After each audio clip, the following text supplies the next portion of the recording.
Teman menentukan iman kita. Maka Nabi mengatakan, lihatlah, Nabi mengilustrasikan, kalau kau berteman dengan penjual parfum, kalau kau tidak dapat parfumnya, kau dapat bau wanginya. Kalau kau berteman dengan pandai besi, kalau kau tidak dapat apinya, kau dapat bara panasnya. Pertama, apa latar belakangnya umat Islam hijrah waktu itu? Jadi sebelum hijrah, Islam diteror. Bukan cuma diteror, meningkat kemudian penyiksaan. Bilal dijemur seharian, ditindis batu, harta umat Islam dijarah. Kemudian ada yang bahkan dibunuh, dan satu diantaranya adalah Sumayyah, perempuan budak, dibunuh oleh Abu Jahal. Hartanya dirampas, rumahnya dibakar, bahkan dibunuh kalau dia hamba sahaya. Sahabat-sahabat sudah minta, ya Rasulullah, kita melawan. Kata Nabi, kita masih sedikit. Akhirnya turunlah perintah Allah untuk tinggalkan kota Mekah. Adik-adik bisa dibayangkan, di Jakarta lahir, di Jakarta punya rumah, di Jakarta pekerjaan, punya ternak, handai tolan, tiba-tiba disuruh tinggalkan Jakarta, tinggalkan Jakarta. Cobaan yang sangat besar. Maka pada saat itu macam-macam sikap umat Islam. Satu, ada yang berkata, kalau kita nanti di sana ke Madinah, nanti kita di perjalanan dibunuh. Kalau kita ke Madinah, nanti kita dicegat dan dibunuh. Kullu nafsin sa'ikatil maut. Semua yang hidup pasti akan mati. Kau di Madinah mati, kau di Mekah mati, hijrah mati, tinggal di Mekah mati. Tapi ketahuilah, mati karena hijrah, matimu mati syahid. Ada juga yang niatnya, ayo deh hijrah, siapa tahu di Madinah kita bisa dapat jodoh. Ini anak muda ini. Ayo deh hijrah, siapa tahu di Madinah kita bisa dapat, lebih gampang dapat kerja. Ayo deh hijrah, kita ikut Nabi, perintah Allah. Macam-macam niatnya orang. Maka muncullah hadis Nabi yang berbunyi, innamal a'malu binniyat. Amal itu tergantung niat. Mulailah orang hijrah meninggalkan kota Mekah. Apa tujuannya? Adalah menyelamatkan iman. Iman ini harta yang sangat berharga. Adik-adik, kita bekerja di sini, bohong kalau tidak mengatakan supaya hidup saya baik. Ada orang bekerja siang malam agar bagus dia punya harta. Ada orang kejar ilmu pengetahuan, ada orang kerja harta, ada orang kejar pangkat jabatan. Tapi ketahuilah, tanpa iman semua sia-sia. Mau bukti? Ada orang siang malam cari muka, menjilat kiri kanan supaya dapat jabatan sebagai eksekutif vice president. Gigi, siap. Menjilat, bukan ini, bukan. Jangan juga kau langsung lihat-lihat Pak Yuskal. Di tempat lain, ada kan kita lihat begitu, tinggi sekolahnya, bagus dia punya titel, tapi rendah harga dirinya, menjilat kiri kanan, merendahkan untuk dapat kekuasaan. Ada orang punya kuasa tapi tidak punya iman, Allah hina dia. Namanya Fir'aun. Adik-adik tahu Fir'aun? Fir'aun itu paling tinggi elektabilitasnya sedunia. Siapa yang tidak kenal Fir'aun? Iya kan, terkenal satu dunia. Tapi karena tidak punya iman, Allah hinakan itu Fir'aun. Mana buktinya? Allah catat dalam Quran, Fir'aun salah satu manusia yang diharamkan masuk surga. Kalau kita ini yang hadir di sini masih 50-50. Ada harapan masuk surga, terbuka juga peluang masuk neraka. Kalau Fir'aun haram masuk surga. Cukup sampai di situ? Tidak. Allah hinakan Fir'aun sampai detik ini. Allah kutuk Fir'aun. Mana buktinya? Tidak ada satupun pegawai kereta api Indonesia mau kasih nama anaknya Fir'aun. Dek, ibu-ibu mau kasih nama anakmu Fir'aun? Terkenal Fir'aun nak, raja, kaya tuh Fir'aun. Tapi tidak mau. Jangankan kasih nama Fir'aun, dituduh aja, Fir'aun kau, marah kita Pak. Tanpa iman Fir'aun hina. Apalagi ada orang siang malam lembur kiri kanan, lupa sholat, tidak punya waktu pengajian, tidak pernah baca Quran untuk dapat harta. Tapi tanpa iman hina kau. Namanya siapa? Korun. Itu Korun begitu kayanya sampai kunci kasnya, kunci lemari hartanya dibawa sama onta belasan ekor. Sampai sekarang makanya orang Indonesia kalau dapat harta di dalam tanah namanya harta karun. Itu hartanya dia tuh. Tapi tidak punya iman, dilaknat oleh Allah. Ada lagi, punya ilmu sangat tinggi, tapi tidak punya iman, Allah hinakan. Kan'an hina punya ilmu. Maka iman ini penting. Memelihara iman ini penting. Kalau manusia tidak punya iman, Quran menjelaskan mereka lebih hina dari binatang. Tahu binatang, Dek? Cewek, tahu binatang? Mau enggak dibilangi kambing?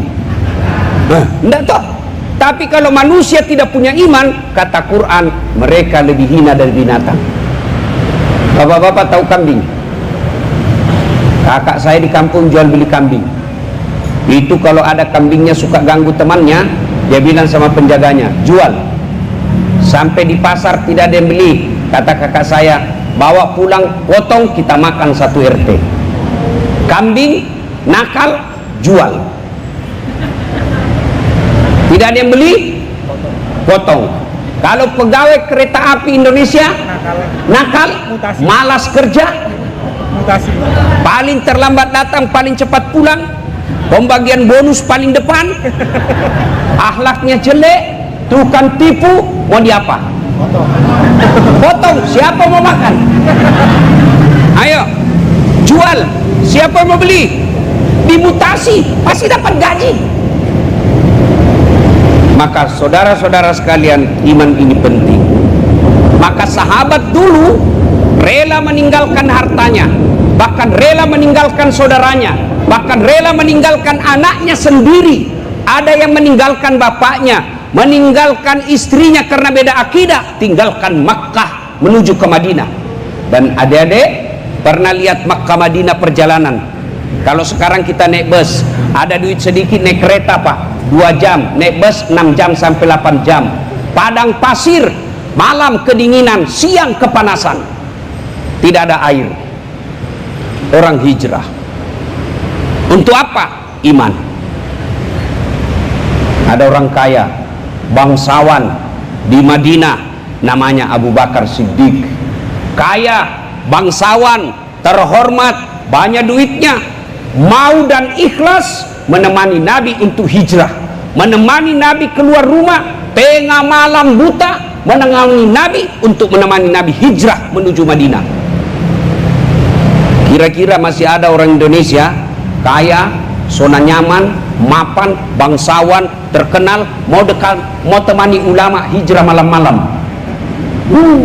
Dia lihat aja ulama bawa amplop, langsung dia bilang, sumbangan. Allah karim. Menyelamatkan iman. Maka iman ini penting. Bagaimana cara menyelamatkan iman ini? Satu diantaranya pengajian seperti ini. Dan dengar pengajian itu, saya selalu istilahkan ngecas. Adik-adik punya handphone? Punya handphone? Handphone kalau dipakai terus kenapa? Lobet. Kalau lobet diapai? Kalau tidak dicas kenapa? Matol, mati total. Kalau sudah matol masih bisa dipakai? Bisa pakai melempar. HP baru, kuotanya unlimited, tapi tidak ada casnya, tidak ada listriknya, bisa dipakai? Tidak bisa. Begitu juga iman. Kau lihat seangkatanmu tiba-tiba menjadi eksekutif vice president, tiba-tiba kau lihat temanmu jadi manajer, kau lihat rumahnya mewah, lihat mobilnya megah, lihat istrinya cantik, di kereta kita lihat cewek cantik barang bagus, ya kan? Di mall kita lihat barang-barang mewah, Lalu kapan ngecas iman? Ngecas iman ini pengajian. Kapan kita dalam sepekan khutbah Jumat? Itu pun kalau kita datang paling cepat. Ini umumnya kita datang, paling terlambat datang, paling cepat pulang. Orang khutbah kau tidur. Kau ketawa semua karena begitu kelakuan kita kan. Kapan ngecasnya? Maka dakwah ini penting. Dengar ceramah ini, inilah bentuk hijrah kita. Kalau sahabat dulu hijrah mempertaruhkan jiwa, harta dan segalanya, cukup kita dengar ceramah. Di sini nyaman, ber-AC. Alhamdulillah, aman akidah kita. Nah, Bapak Ibu saudara-saudara sekalian, hijrahlah Rasulullah mempertahankan iman dan keyakinannya sampai di Madinah. Setelah sampai di Madinah, apa yang Nabi bangun pertama? Bukan stasiun. Apa yang bangun Nabi pertama? Bukan mall, bukan kantor. Apa yang dibangun Nabi pertama adalah masjid. Itu yang kita kenal sekarang dengan Masjid Quba. Maka jika boleh, dan saya kira tidak melanggar konstitusi, ya mungkin di tempat ini perlu ada musalla yang cantik, tempatnya orang Islam. Itu tidak, siapa bilang? Pancasila sila pertama, ketuhanan yang Maha Esa. Dan tidaklah salah karena kita mayoritas umat Islam di negara ini 87% umat Islam, yang artinya boleh dikata dari 100 pegawai 83 pegawai kita adalah muslim. Tidak salah dibuatkan tempat ibadah, tidak salah ditempatkan ibadah. Supaya apa? Khutbah Jumat tidak perlu dia keluar, supaya lebih dekat dan lebih efisien dia bekerja. Nah, bentuk hijrah kita, adik-adik sekalian, realnya adalah ayo sholat berjamaah. Saya lihat alhamdulillah di sini rajin semua berjamaah. Alhamdulillah, apalagi kalau subuh. Alhamdulillah. Bentuk hijrah. Bapak Ibu saudara-saudara sekalian, cuma kadangkala kita lihat fenomena kita. Ini kan baru-baru ini apa di Jakarta ini lari maraton. Ada yang sampai 50, ada yang paling sedikit. Oh, ada pesertanya di sini. Oh, mampu lari 20 km, Pak. Mampu lari sampai 50 km di dalam kompleks, dari masjid ke rumahnya, dari rumah ke masjid 200 meter aja nggak bisa datang. Jangan ketawa Pak, saya seriusin.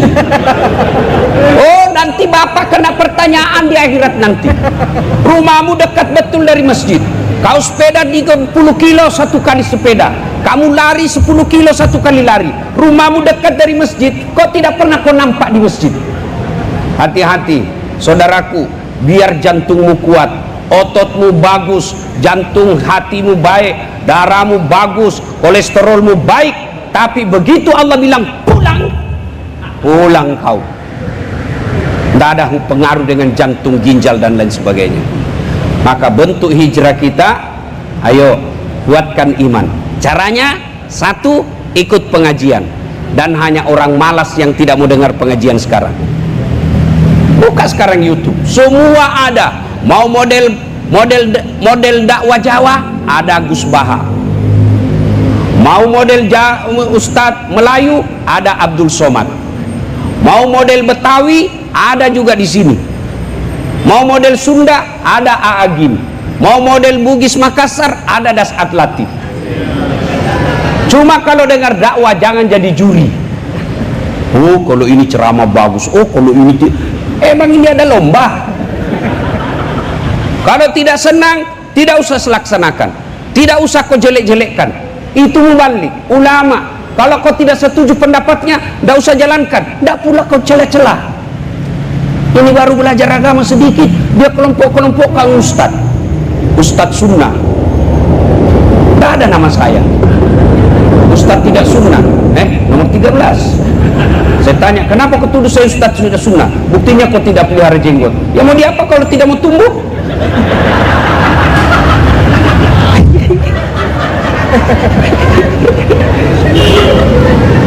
Dakwah jangan menjadi yuri, dakwah jangan menjadi penilai. Nah, yang kedua, bentuk hijrah kita setelah kuatkan iman dengan ceramah, ayo berjamaah di masjid. Nabi katakan, Pak Eksekutif Pak Yusran, apa kemarin hadiahnya maraton? Uang tunai ada sampai 50 juta. Ikut Jakim. Nah, ikut. Bayangkan deh, Nabi katakan, andai saja kau lihat pahala berjamaah subuh di masjid, kamu akan datang walaupun kamu dalam keadaan merangkak. Coba bayangkan, mana ada orang mau dikasih hadiah mobil, merangkak tidak bisa goyang, dia datang Pak, enggak. Tapi andai saja kau lihat pahala berjamaah di masjid, kamu akan datang walaupun kamu akan merangkak. Tidak usah itu deh, coba diumumkan sama takmir masjid, siapa yang datang berjamaah akan dikasih pulsa 500.000, kuota 50.000, beras 50 kilo. Saya yakin jam 5 sholat subuh, jam 1 dini hari sudah penuh masjid. Nah, ada ibu-ibu bertanya, Ustadz bagaimana perempuan? Boleh enggak ke masjid? Selama saya belajar agama dan sampai detik ini tidak ada hadis yang melarang, tidak ada ayat yang melarang, dan tidak ada fatwa ulama yang melarang perempuan ke masjid. Nabi cuma mengatakan perempuan kalau mau ke masjid jangan dilarang, tidak dianjurkan, tapi kalau mau ke masjid jangan dilarang. Kenapa? Karena dulu perempuan kalau keluar tidak aman, diculik dan diperkosa. Kalau bapak ibu sekarang, siapa yang mau culik? Aman. Apalagi kalau usia ibu sudah 60 tahun, siapa yang mau culik, cari susah. Ya. Nah, cara memelihara iman yang kedua adalah sholat berjamaah. Nah, yang ketiga, bentuk hijrah kita memelihara iman, pilihlah teman-teman soleh. Yang penting ini, pilih teman. Kalau saya jalan sama Pak Yuskal, pasti saya bilang sama beliau, Pak, di mana ada masjid yang bagus di sini? Tidak mungkin saya tanya beliau, Pak, di mana panti pijat yang bagus? Tidak mungkin. Langsung Pak Yuskal, Ustaz beleng-beleng. Iya toh? Pasti kalau kita ketemu, Pak Yuskal pasti tanya, Pak Ustadz, di mana ada pengajian hari ini? Tidak mungkin beliau tanya, Pak Ustadz, mau kemana panti pijatnya ini? Enggak. Teman menentukan iman kita. Maka Nabi mengatakan, lihatlah Nabi mengilustrasikan, kalau kau berteman dengan penjual parfum, kalau kau tidak dapat parfumnya, kau dapat bau wanginya. Kalau kau berteman dengan pandai besi, kalau kau tidak dapat apinya, kau dapat bara panasnya. Bapak-bapak tahu kulit kambing? Tahu kulit kambing? Coba kalau kulit kambing ketemu Quran, kulit kambing sendiri tidak mau kita cium Pak, jijik. Tapi kulit kambing ketemu Quran, kitab suci, jadi pembungkus, dicium kulit kambing Pak, disimpan paling tinggi. Kenapa? Berteman dengan orang suci, kitab suci. Kulit kambing ketemu drum, jadi apa? Jadi beduk, tiap saat dipukul. Salah memilih teman. Iya toh? Maka jangan heran ketika ada pepatah mengatakan, dirimu kalau kau mau tahu siapa dia, lihat temannya. Ibu-ibu, hati-hati milih teman. Kalau ibu berteman tukang gosip, lambat laun ibu pasti jadi tukang gosip. Minimal membenarkan. Apa? Apa? Kenapa? Nggak serasi dia. Nah, jadi itu kan, iya. Bapak-bapak kalau berteman dengan tukang selingkuh, lambat laun dia akan ajari bapak. Begini caranya, begini caranya. Oh, banyak yang suka selingkuh di sini. Biasa saya dikomplain sama ibu-ibu, Ustadz, lebih banyak itu laki-laki selingkuh dari perempuan. Hah, sama jumlahnya. Iya, kenapa? Nggak mungkin laki-laki selingkuh sama laki-laki kan? Nah, Bapak Ibu saudara-saudara sekalian, adalah teman itu penting. Kalau bapak berteman dengan orang-orang cinta dunia, lambat laun bapak akan menjadi orang cinta dunia. Kalau bapak teman dengan orang-orang yang rajin berjamaah, lambat laun insya Allah tertular dengan rajinnya sholat berjamaah. Begitu cara memelihara iman. Lebih penting lagi, cewek memelihara iman, hati-hati milih jodoh. Ada yang belum dapat jodoh di sini? Hadiah tahun baru. Cara memilih jodoh kata Nabi, pilih jodoh karena 4 pertimbangan. 1, kata Nabi, li jamaliha, lihat kecantikannya. Adik-adik, kalau kau mau lihat istri, lihat cantiknya. Cantik penting, tapi jangan kau jadikan prioritas. Kenapa? Karena cantik ada batasnya. 17 tahun semua terpikat dengan senyumnya. Balik itu angka 17.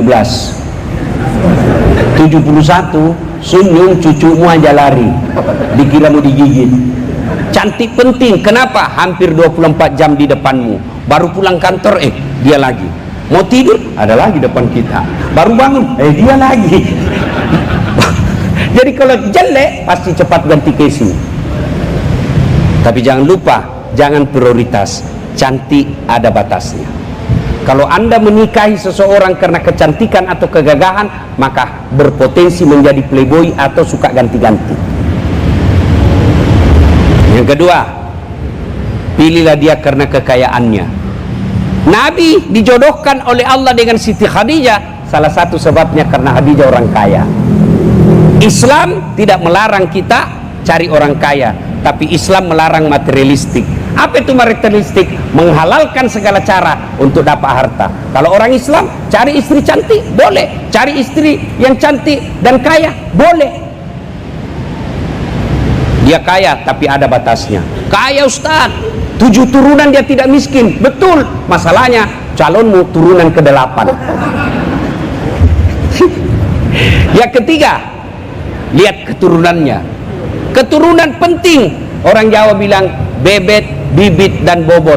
Tapi ingat, ada orang bapaknya Nabi, anaknya jadi pengkhianat. Siapa? Nabi Nuh, anaknya jadi pengkhianat. Ada orang bapaknya penyembah berhala, anaknya jadi Nabi Ibrahim alaihissalam. Yang keempat, agamanya, lidiniha. Mahasiswa saya di UNAS tanya, Ustaz, kenapa agama nomor 4? Mestinya ke nomor 1. Saya bilang jangan salah deh, agama betul nomor 4, tapi dia tidak titik di situ, koma. Ada penjelasan utamanya. Ada stabilo, bol, cetak miring, ada tanda kutip. Penting sekali kan? Utamakan agamanya, karena dengan agama kau akan dapat segalanya. Ada cantik mukanya, tapi akhlaknya kesurupan. Ada lagi cantik akhlaknya, mukanya hancur. Tidak tahu dilihat dari mana dia cantik. Ada lagi akhlak bagus, kaya pula, tapi jelek mukanya. Untuk mendapati seorang, dialah cantik, keturunan baik-baik, orang kaya, bagus agamanya, 100 perempuan belum tentu ada 1. Kalau Pak Yuskal tahu ada di situ, di sini, di pegawai kereta dan masih bujang, cantik, keturunan baik, kaya, bagus agamanya, tunjukkan ke saya Pak, saya juga masih mau. Iya tuh. Nah, maka untuk memelihara iman, penting kau tarik pasangan yang bagus. Ada kan orang istilahnya, kita baik agama, bagus akhlak, tapi calon istri kita jelek akhlaknya, berpotensi melahirkan anak yang tidak baik. Ibaratnya saya kasih istilah dalam dunia pertanian, biar bibitmu bagus, tapi sawamu punya hama, maka gagal panen. Sawamu bagus, tapi bibitnya tidak baik, gagal panen. Maka bagus. Itulah sebabnya Al-Quran dalam surah An-Nur mengatakan, wanita baik-baik tidak akan menikah dengan kecuali dengan laki-laki baik-baik, laki-laki baik-baik tidak akan menikah kecuali dengan wanita baik-baik, wanita pezina tidak akan menikah kecuali dengan laki-laki pezina, laki-laki pezina tidak akan menikah kecuali dengan wanita pezina. Jadi tidak adilnya kita. Biasa adik-adik cewek bilang, Ustaz, bagaimana supaya mendapat suami yang soleh? Kau jadi soleh, biar Allah kirimkan kamu. Cowok, Ustadz, bagaimana supaya dapat istri soleha? Kau dulu yang soleha, kau tidak usah cemas. Allah yang kirimkan kamu. Ada begitu? Ada, saya. Adik-adik, saya menikah dengan istri saya, tidak pernah kenal, tidak pernah tahu, tidak pernah lihat fotonya, tidak pernah lihat mukanya. Nanti saya pertama kali lihat setelah ijab kabul. Alhamdulillah, taat dan baik, hafal Quran. Kita ini tidak adil. Pacaran kiri kanan, mau dapat perempuan soleha. Soleha dulu, soleh dulu, Allah yang kirimkan. Kenapa istrinya jelek? Ya takdirnya. Kenapa jelek, Ustaz? Allah Maha tahu. Karena kalau istrinya cantik, dia nanti malu jalan sama dia. Kenapa? Karena dia juga jelek. Allah Maha adil. Nah, memelihara iman, satu diantaranya adalah memilih pasangan yang baik. Nah, ibu bapak, saudara-saudara sekalian, poin kedua, bulan Muharram ini bulan penuh kemenangan. Satu, Nabi Adam dikabulkan doanya, dipertemukan dengan Siti Hawa tanggal 10 Muharram. Nabi Adam kan diusir, Bu, setelah makan buah huldi. Keluar kau dari surga. Siti Hawa, gara-gara kau suamimu tergoda, keluar kau dari surga, diusir. Mereka berpisah. Ya, berapa lama baru Allah kabulkan? 200 tahun. Bayangkan, pada saat itu hanya 2 penduduk manusia di dunia, Hawa, Adam. Masa mencari 200 tahun baru Allah pertemukan mereka. Di mana dipertemukan? Di Jabal Rahmah, tugu kasih sayang. Situlah makanya disebut tugu kasih sayang. Kemudian Nabi Nuh dakwah. Umurnya Nabi Nuh 950 tahun. Wafat 900 tahun. 950 tahun. Berdakwanya 900 tahun. Berapa umatnya, Pak? Tidak lebih 80.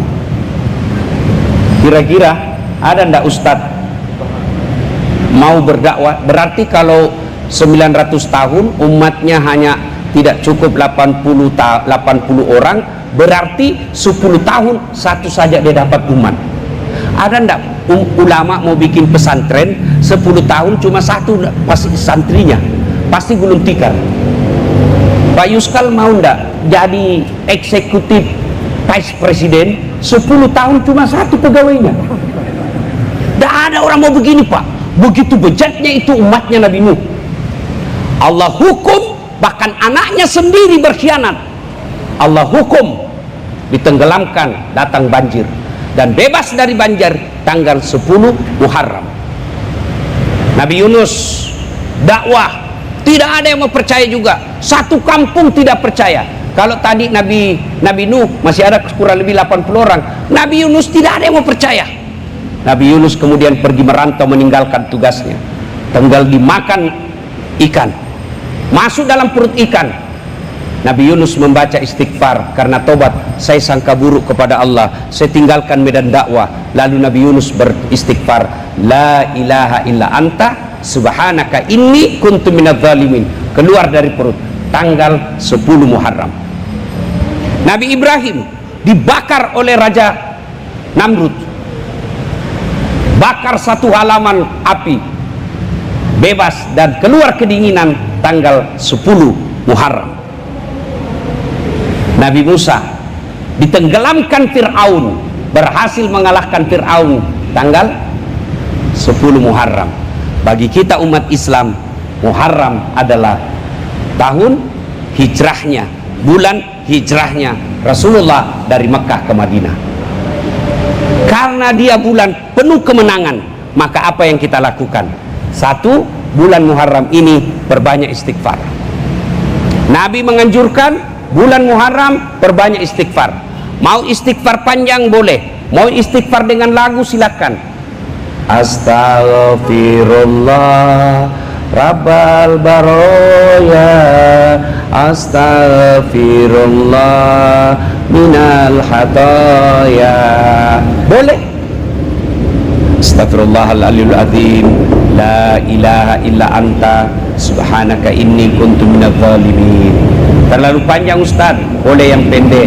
Astaghfirullahaladzim, astaghfirullahaladzim wa atubu ilaihi. Masih panjang Ustaz, yang pendeknya lagi. Astagfirullah, astagfirullah. Istighfar. Ya. Mau lebih lengkap, sholat sunat taubat. Kapan Ustaz? Selesai maghrib, nunggu isya.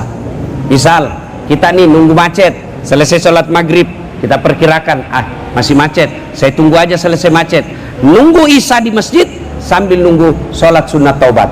2 rakaat sampai 6, 2 rakaat salam, 2 rakaat salam, 2 rakaat salam, 6 rakaat. Bagaimana niatnya? Sholli sunatal taubat raka'ataini lillahi ta'ala. Itu bahasa Arabnya. Bahasa Indonesia, saya niat salat taubat sunnah lillahi ta'ala, Allahu Akbar. Tidak hafal itu, cukup berdiri tegak menghadap kiblat, bilang saja begini, Tuhan salat taubat ya, Allahu Akbar. Boleh. Yang ketawa, saya serius ini Bu. 2 rakaat berikutnya ulang lagi, Tuhan masih seperti yang tadi, Allahu Akbar. Cuma jangan begitu terus. Ya. Kapan tobatnya? Sujud terakhir. Amalan pertama bulan Muharram, bertaubat. Yang kedua, banyak berdoa. Doa tidak mesti bahasa Arab. Doa tidak mesti beli buku di Gramedia hafal, tidak. Doa bukan menghafal.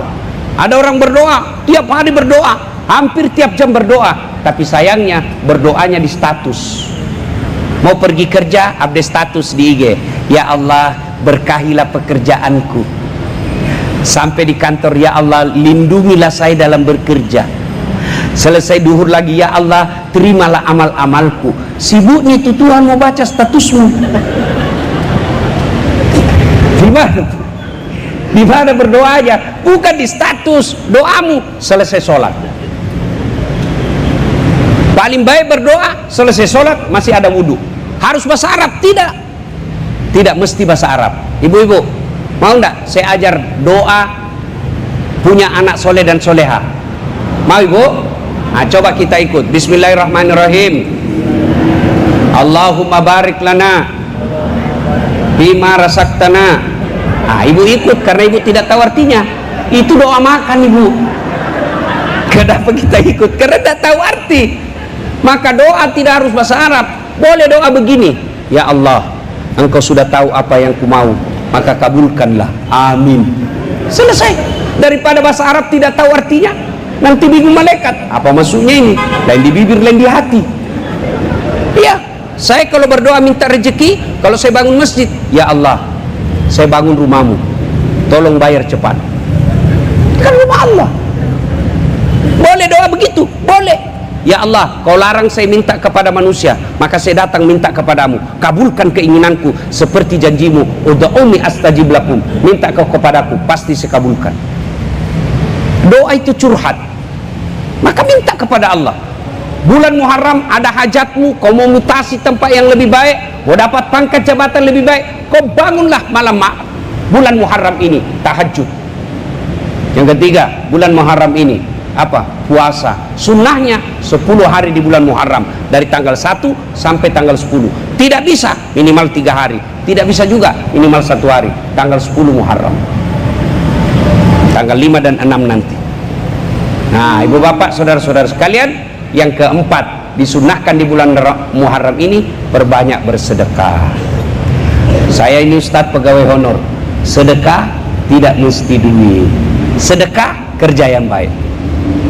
Apa sedekahnya pegawai kereta api? Kerjaku profesional.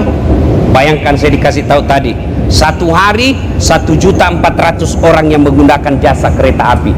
Kalau bapak urus itu lillahi ta'ala, bapak sejatuh 1.200.000 orang bapak urus.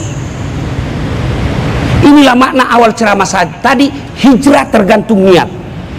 Kalau bapak kerja di PT kereta api hanya karena berharap gaji pangkat golongan, Allah kasih gaji pangkat golongan, tapi tidak dapat pahala. Ya Allah, mana pahalaku kerja pegawai kereta? 30 tahun saya ngurus kereta api Indonesia. Kata Allah, kamu dulu ngurus kereta api mau dapat gaji dan pangkat, kau sudah dapat, kau tidak dapat sekarang. Orang yang kerja cari muka sama eksekutif vice presidennya, maka dia dapat mukanya presidennya, tapi dia tidak dapat pahalanya. Maka orang Islam diajarkan dalam sholat kita setiap doa iftitah, inna salati wa nusuki wa mahyaya wa mamati lillahi rabbil alamin. Amalkan ini adik-adik, amalkan ini bapak-bapak. Caranya, setiap bapak mau keluar kerja, kalau anda muslim, ada wudhu dulu. Sudah wudhu, menghadap kiblat, duduk di kursi, lalu baca doa, inna salati wa nusuki wa mahyaya wa mamati lillahi rabbil alamin. Keluar, sebelum keluar dari pintu, baca lengkapi dengan doa, bismillahi tawakkaltu alallahi la haula wala quwata illa billah. Melangkah kaki kanan, kata Nabi, orang yang baca doa seperti ini, kaki kanannya satu pahala, kaki kirinya digugurkan dosanya, cari nafkahnya jihad fisabilillah. Cuma sayang, kita datang bekerja, kita lupa doa ini, sehingga apa? Kerja kita cari muka. Dan kalau anda cari muka, pasti capek. 10 anda kerja, 8 yang benar, 2 salah, pimpinan kita, manajer kita pasti persoalkan yang 2.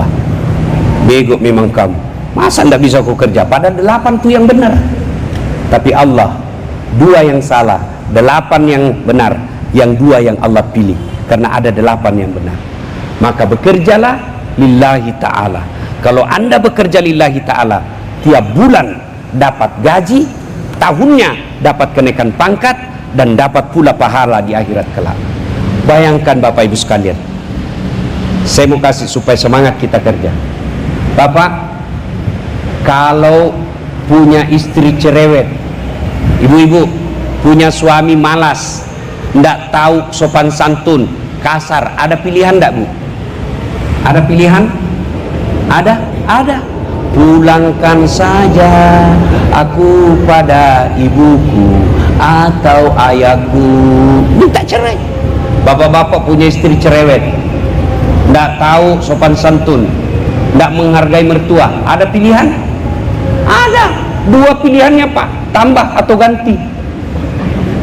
Iya, kita kerja di PT Kereta Api, dimutasi tempat yang tidak bagus, ada pilihan? Ada. Pensiun dini. Tapi kalau masuk kubur, ada pilihan enggak? Enggak nyaman, keluar dulu deh. Begitu keluar, viral satu dunia Pak. Nah, ketika masuk kubur, ada 3 amal yang bisa menyelamatkanmu. Satu diantaranya adalah pembangunan bermanfaat. Apa? Ilmu yang bermanfaat. 2. 3, anak yang soleh dan soleha. Nah, saya pergi dakwah dari Jakarta ke Bandung, ngejar jadwal, saya pakai wus, yes, ya kan? Lancar dakwah saya. Siapa yang lancarkan? Pegawai kereta api. Apa Allah tidak catat pahalanya? Dicatat. Apa ayatnya? Fastabiqul khairat, berlomba-lomba dalam kebaikan. Saya mengambil kebaikan dengan mimbar, pegawai kereta api mengambil kebaikan, memperlancar jalannya Ustadz pergi dakwah. Kalau Bapak mulai bekerja, ya Allah, saya bekerja supaya 1.200.000 yang menggunakan jasa kereta api lancar cari nafkah sampai ke rumahnya dengan selamat. Ya Allah, berkahi pekerjaan saya. Masa Allah tidak kabulkan? Cuma sayang, pekerjaan kita kerja, tapi kita kadangkala lupa dan bertawakal kepada Allah. Mudah-mudahan tahun baru ini dengan materi dakwah kita kembali mengevaluasi cara kerja dan kinerja kita. Kalau selama ini kerjanya untuk cari muka, cari gaji di pangkat golongan, mulai kali ini ditambah lillahi ta'ala.